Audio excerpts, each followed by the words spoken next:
안녕하세요. 유튜브로 사연을 소개해드리는 사연노트입니다. 오늘은 다소 위험한 이야기가 될 수도 있겠습니다.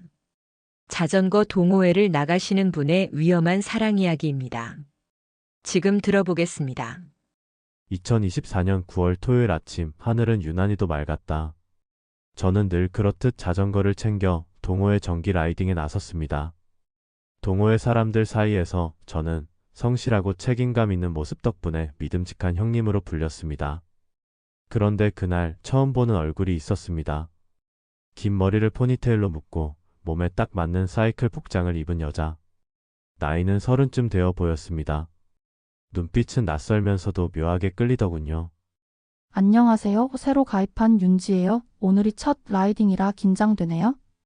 여자는 환하게 웃으며 모두에게 인사를 건넸습니다. 저는 순간 가슴이 묘하게 두근거렸습니다. 그렇게 라이딩이 시작되자 저는 애써 마음을 다잡았습니다. 괜한 감정일 뿐이야. 난 가정이 있는 사람이다. 하지만 페달을 밟을 때마다 시야 한쪽에 들어오는 그녀의 모습이 자꾸만 신경 쓰였습니다. 땀방울이 목선을 따라 흘러내릴 때, 바람에 머리카락이 흩날릴 때, 그리고 그의 샴푸 향기가 내 코를 적실 때 이유 모를 설렘이 가슴에 스며들었습니다.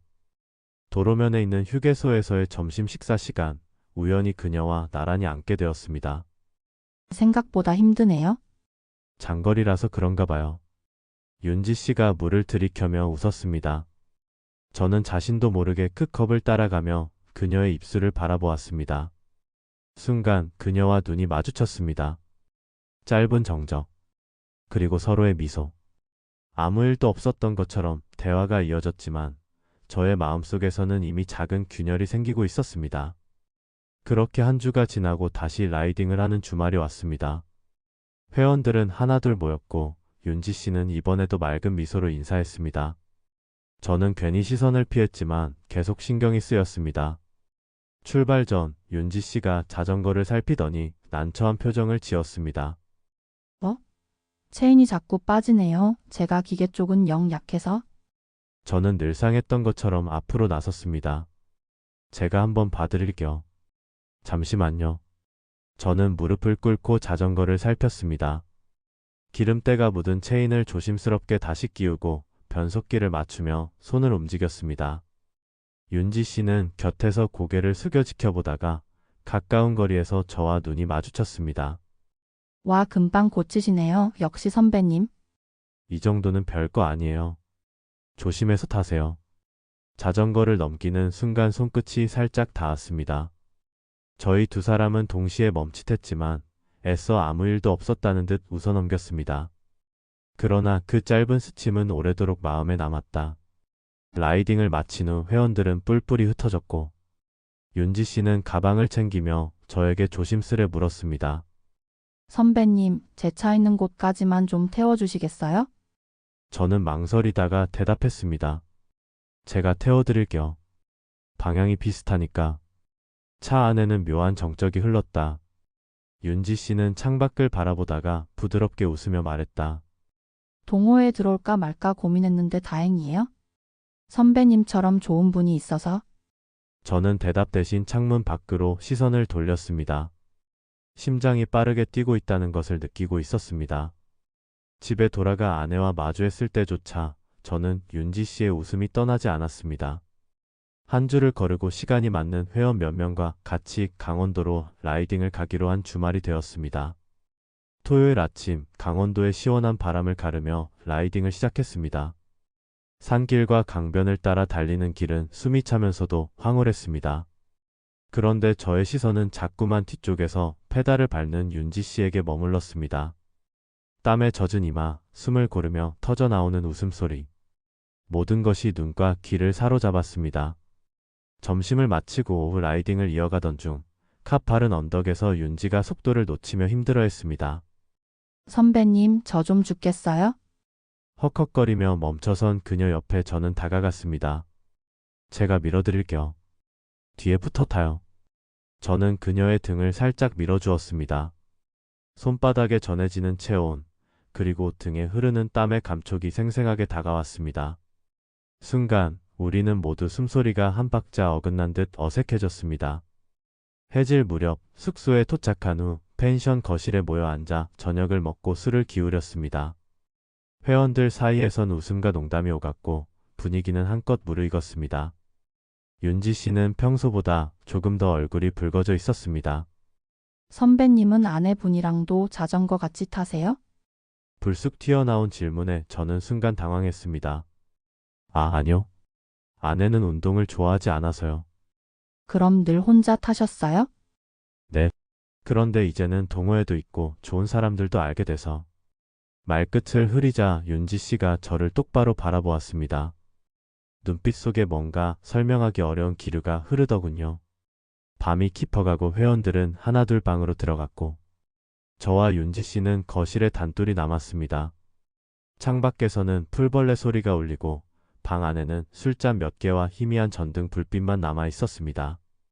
윤지 씨가 조심스럽게 입술을 열었습니다. 선배님, 제가 솔직히 말해도 돼요? 네? 처음 뵀을 때부터 자꾸 눈이 갔어요? 안 되겠다고 생각하면서도 저는 가슴이 쿵하고 내려앉는 것만 같았습니다. 윤지 씨, 우리 이러면 안 되죠. 그렇게 말하면서도 그는 그녀의 시선을 피하지 못했다. 윤지 씨는 살짝 웃으며 고개를 숙이며 말했습니다. 알아요? 안 되는 거. 그런데 왜 이렇게 떨리죠? 짧은 침묵 끝에 우리의 손등이 소파 위에서 살짝 맞닿아 있었습니다. 아무도 보지 않는 공간, 누구도 알 수 없는 긴장감 속에서 우리는 여전히 말없이 손등을 맞댄 채 앉아 있었습니다. 윤지 씨가 먼저 손을 살짝 움직였을 때 손끝이 저의 손가락을 스치며 머뭇거렸습니다. 저는 본능적으로 움찔했지만 손을 거두지 못했습니다.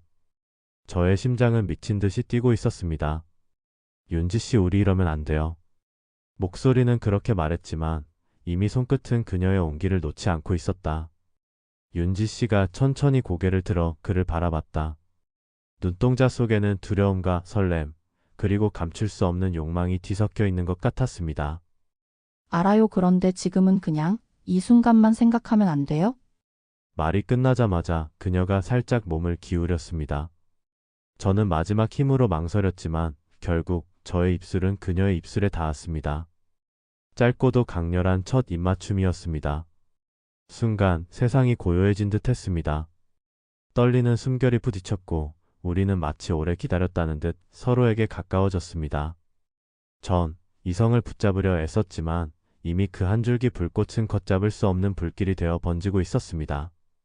선배님, 윤지 씨가 낮게 저의 이름을 부르듯 속삭였습니다.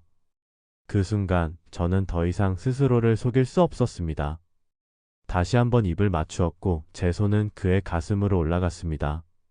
그녀의 입술은 매우 뜨거웠고 그녀의 심장도 미칠 듯이 뛰고 있는 것을 저의 손은 느끼고 있었습니다. 그렇게 그녀는 소파에서 잠이 들었습니다. 다음 날 아침, 동호회 회원들은 아무 일도 없었다는 듯 아침 식사를 하였습니다. 아무도 모르는 것 같았습니다. 저와 윤지 씨는 서로를 마주보지 않았습니다. 하지만 시선은 몇 번이고 엇갈렸고 단 한 번의 눈빛만으로도 지난밤을 다시 떠올릴 수 있었습니다. 집으로 돌아가는 차 안에서 저는 스스로에게 수없이 다짐했습니다. 이제 그만해야 한다. 다시는 이런 일 없어야 해. 하지만 가슴 한편에서는 오히려 더 깊이 빠져드는 저를 느낄 수 있었습니다. 장거리 라이딩이 끝난 뒤 며칠 동안 저는 마음이 어수선했습니다. 평소처럼 출근을 하고 아내와 저녁을 먹고 아이와 대화를 나누었지만 머릿속은 온통 윤지 씨의 얼굴과 목소리로 가득했습니다. 안 돼. 다시는 그러지 말아야 해. 수십 번 다짐했지만 휴대폰을 들면 어느새 그녀의 이름을 찾고 있었습니다. 결국 먼저 연락을 보낸 건 윤지 씨였습니다. 잘 들어가셨어요? 어제 아무 일도 없었던 거죠? 메시지의 마지막 문장에 붙은 작은 웃음 이모티콘 하나가 저의 심장을 다시 흔들어 놓았습니다. 다음 날 저녁 우리는 카페에서 만났습니다. 유리창 너머로 비가 내리고 있었고 카페 안은 은은한 조명이 감싸고 있었습니다. 우리 아무렇지 않은 척 해야겠죠? 윤지 씨가 조심스럽게 말을 꺼내더군요. 그래야겠죠. 동호회 사람들도 있고 나도 가정이 있으니까. 저는 그렇게 말하면서도 눈앞에 그녀를 바라보는 시선을 거두지 못했습니다. 그렇게 짧은 침묵이 흐르고 윤지 씨가 커피잔을 감싼 두 손을 꼭 모으며 말했습니다. 그런데 선배님, 저는 이제 모르는 척 못할 것 같아요? 그 순간 저는 더 이상 버틸 수 없었습니다.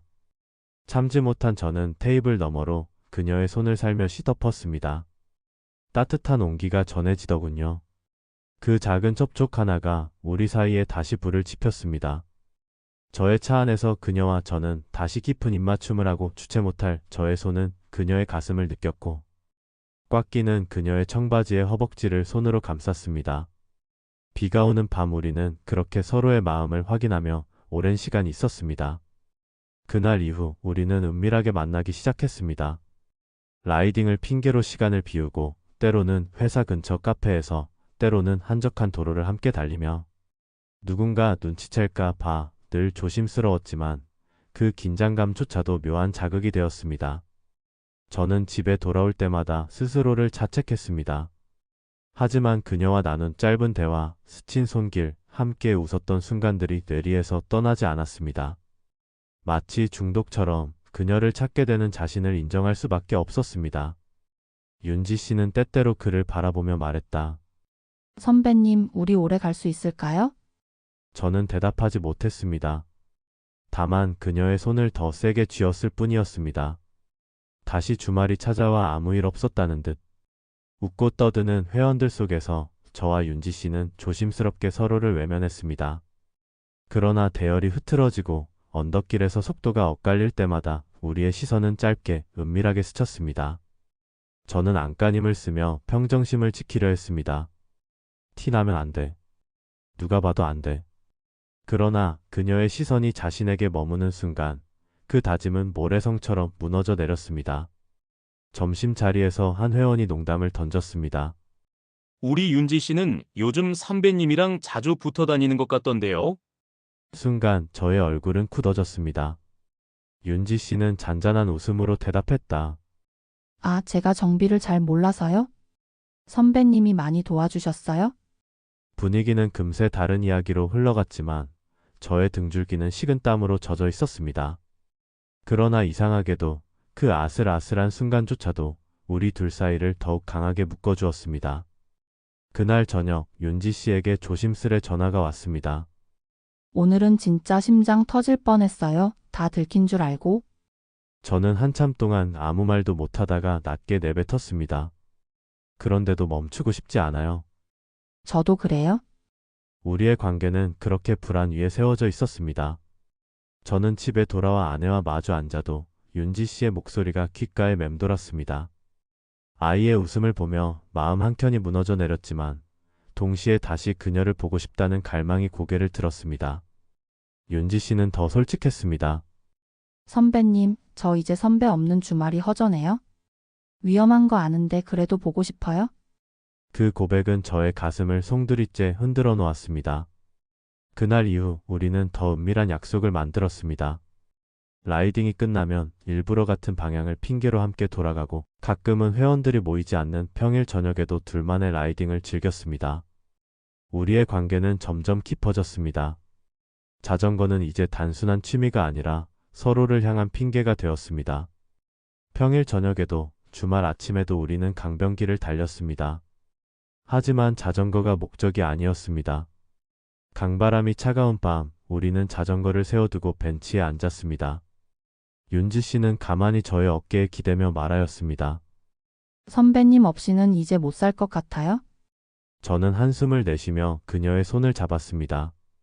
나도 그래 하지만 이렇게 가면 언젠간 들킬 거야. 알아요. 그래도 지금은 멈출 수 없잖아요? 그 말은 사실이었습니다.